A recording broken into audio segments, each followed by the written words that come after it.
I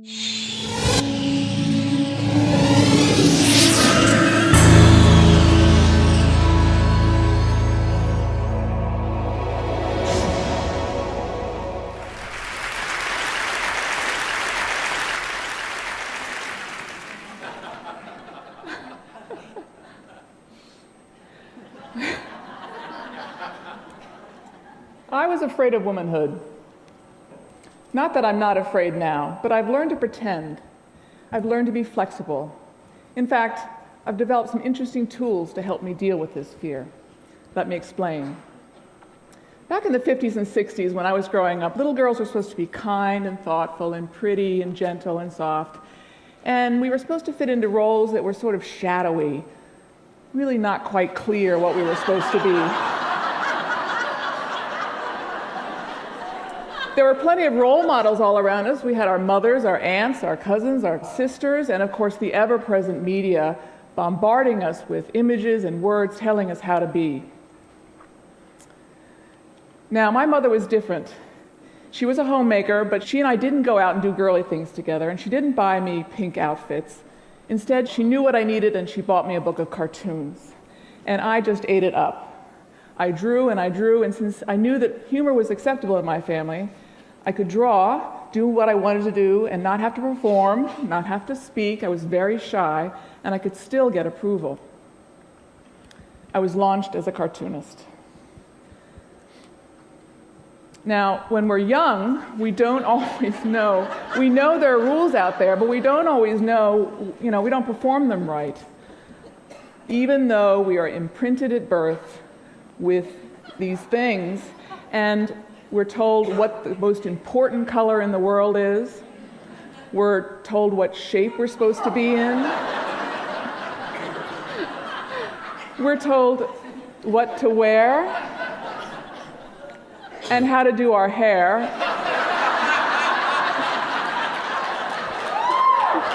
And how to behave. Now, the rules that I'm talking about are constantly being monitored by the culture. We're being corrected, and the primary policemen are women, because we are the carriers of the tradition. We pass it down from generation to generation.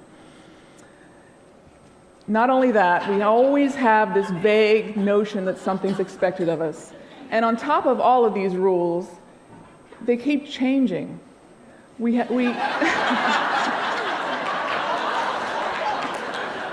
know what's going on half the time, so it puts us in a very tenuous position. Now, if you don't like these rules, and many of us don't, I know I didn't, and I still don't, even though I follow them half the time, not quite aware that I'm following them, what better way than to change them with humor? Humor relies on the traditions of a society. It takes what we know and it twists it. It takes the codes of behavior and the codes of dress, and it makes it unexpected, and that's what elicits a laugh. Now, what if you put together women and humor? I think you can get change. Because women are on the ground floor and we know the tradition so well, we can bring a different voice to the table. Now, I started drawing in the middle of a lot of chaos. I grew up not far from here in Washington, D.C. during the civil rights movement, the assassinations, the Watergate hearings, and then the feminist movement. And I think I was drawing, trying to figure out what was going on. And then also my family was in chaos. And I drew to try to bring my family together. Tried to bring my family together with laughter. It didn't work. My parents got divorced and my sister was arrested. But I found my place. I found that I didn't have to wear high heels. I didn't have to wear pink. And I could feel like I fit in. Now, when I was a little older, in my 20s, I realized that there are not many women in cartooning, and I thought, well, maybe I can break the little glass ceiling of cartooning. And so I did. I became a cartoonist. And then I thought, in my 40s, I started thinking, well, why don't I do something? I always loved political cartoons, so why don't I do something with the content of my cartoons to make people think about the stupid rules that we're following, as well as laugh. Now, my perspective is particularly American perspective. I can't help it. I live here. Even though I've traveled a lot, I still think like an American woman.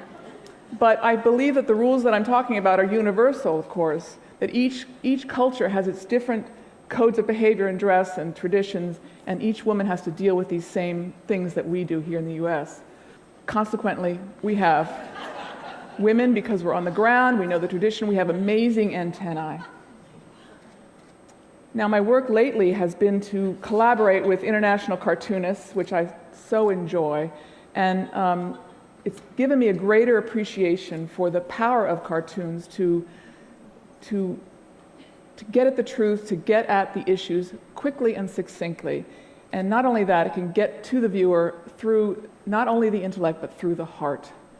My work also has allowed me to collaborate with women cartoonists from across the world, countries such as Saudi Arabia, Iran, Turkey, Argentina, France, and we have sat together and laughed and talked and shared our difficulties. And these women are working so hard to get their voices heard in some very difficult circumstances. But I feel blessed to be able to work with them.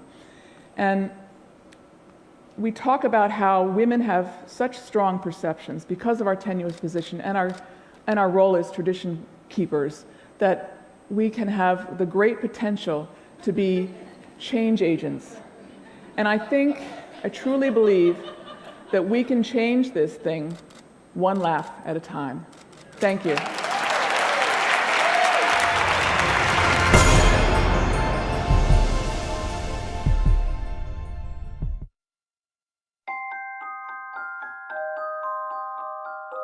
The precision of a watch is a function of its movement.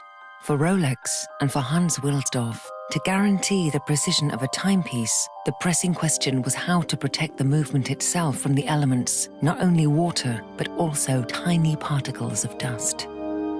In 1926, a major step was taken with the creation of the world's first waterproof and dustproof wristwatch. The Rolex Oyster was born.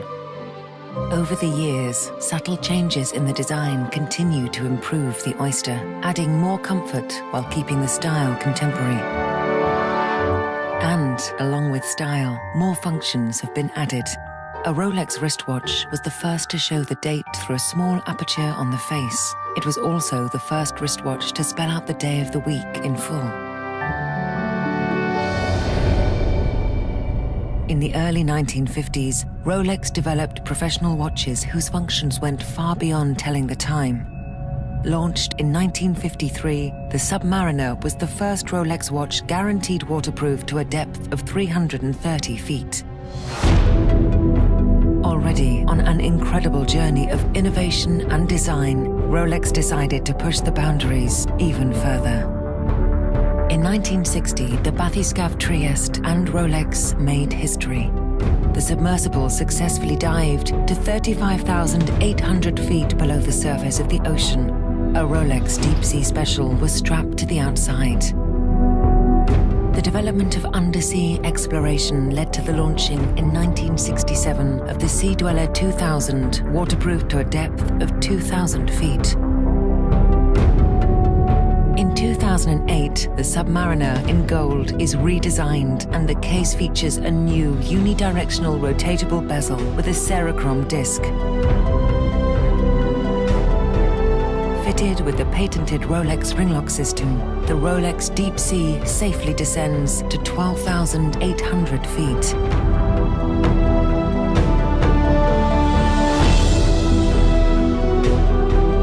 Rolex has incorporated countless hours and more than a century of experience, years of research, innovation, and development into every one of its models. And the benefits arising from this work, including waterproofness, precision, and durability, are the result of Rolex's continuous pursuit of perfection.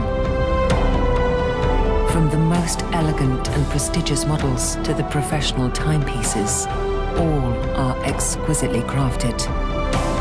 Piece by piece, we design and manufacture every single watch. And the story continues.